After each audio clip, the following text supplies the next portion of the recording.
আসসালামু আলাইকুম রহমতুল্লাহ। প্রিয় ভিউয়ার্স, সবাই কেমন আছেন? আমি আলহামদুলিল্লাহ ভালো আছি। ভিউয়ার্স, আপনাদের সামনে কিছু দৃশ্য তুলে ধরলাম, আশা করি খুব ভালো লাগবে। সেগুলো দেখেন, আমার খরগোশের বাচ্চাগুলো। আসলে এই খরগোশের মা 8টা বাচ্চা দিয়েছিল, কিন্তু আমি আমার এই ঘরদর সব ভাঙ্গার কারণে তো তাদেরকে একটা কার্টুনে রাখছিলাম, কিন্তু বাকিগুলো আমি আমার এই নিজেরই ভুলের কারণে বাকিগুলো ঠান্ডায় মরে গেছে। তো এই বাচ্চাগুলো আছে জীবিত, আমি কালকে দেখার পরে নিয়ে আসলাম। তো দেখেন, মাশাআল্লাহ আলহামদুলিল্লাহ খুবই সুন্দর বাচ্চাগুলো, তাই না? এই বাচ্চাগুলো যেগুলো খাচ্ছে এগুলো হচ্ছে গম। আমি গম বপন করছিলাম, তো এগুলো উঠছে। এখন আমি মূল উদ্দেশ্য এটাই ছিল যে অন্য অন্য বড় বড় খরগোশ আছে, ওদের জন্য খাবারের প্রয়োজন হয়, টাটকা ঘাস খাবারের প্রয়োজন। ওখানে কিন্তু মূলত আমি আগে পুঁই শাক লাগাইছিলাম, তো অনেক শাক খাইছি। এরপরে গম বপন করছে, আলহামদুলিল্লাহ উঠছে। তো দেখেন, আমার কাছে খুব ভালো লাগছে। আপনাদের কাছে কেমন লাগছে এটা বলবেন। অনেক অনেক দৃশ্য দেখেন, আমার রুমের ঘরের ভিতরে নিয়ে আসছে কিছু ঘাস উপরে, তো ওরা খাচ্ছে। মাশাআল্লাহ, মানে খুব সুন্দর লাগে, এত সুন্দর করে কুটকুট কুটকুট করে খায়, খুবই ভালো লাগে। বন্ধুরা একটু বলবেন, এই ফাঁকে আপনাদেরকে বলি, খরগোশ কিন্তু খুব তুলতুলে নরম প্রাণী, অনেকটাই ভালো। তবে খরগোশের গোস্ত কিন্তু হালাল। খরগোশ আমরা অনেকেই অনেক ধরনের ধারণা করে থাকি যে খরগোশের গোস্ত খাওয়া যায় না। আবার কেউ বলে খরগোশের ফাও যদি ছাগলের মতো হয় তাহলে খাওয়া যায়, বিড়ালের মতো হলে খাওয়া যায় না, এমন না ব্যাপারটা। তবে খরগোশের গোস্ত কিন্তু হালাল।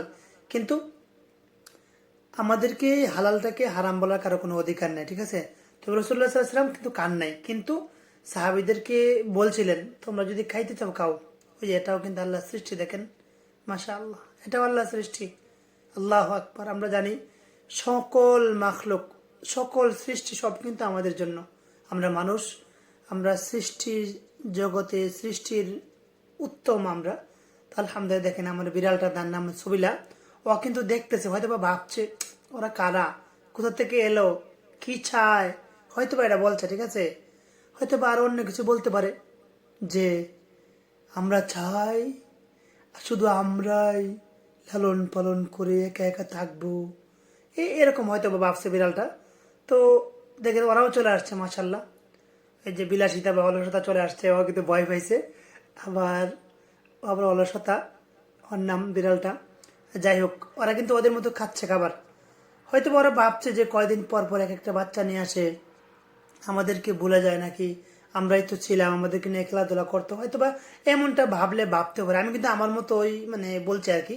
যাই হোক, ওদের অন্তর্যামী আল্লাহ তালা, ওদের কথা আমি জানি না। হয়তো বা চিন্তিত ওরা, যেহেতু ভয় পাচ্ছে, আসছে যাচ্ছে, দূর থেকে দেখছে। ওই যে দেখেন, ও আবার দেখেন বাস, মানে ওই বাচ্চাগুলো ওর কাছে চলে আসছে, ও আবার ওদেরকে নিয়ে শুয়ে আছে। মাশাল্লাহ, খুব ভালো লাগছে। ভিউয়ার্স, আপনাদের কি বলবো, যদি ভিডিওটি ভালো লাগে অবশ্যই কিছু মন্তব্য করবেন, ভালো মন্দ বলবেন। আর বিড়াল লালন পালন করতে ভালো লাগলে পালবেন, খরগোশ লালন পালন করবেন, কোনো সমস্যা নেই। খরগোশের গোস্ত কিন্তু হালাল খাওয়া যায়। তো সবাইকে বলবো সেই দিনে অপেক্ষার, পেজের পাশে থাকবেন এমন সুন্দর সুন্দর আরো ভিডিও পেতে চাইলে। ধন্যবাদ সবাইকে। আসসালামু আলাইকুম রহমতুল্লাহ।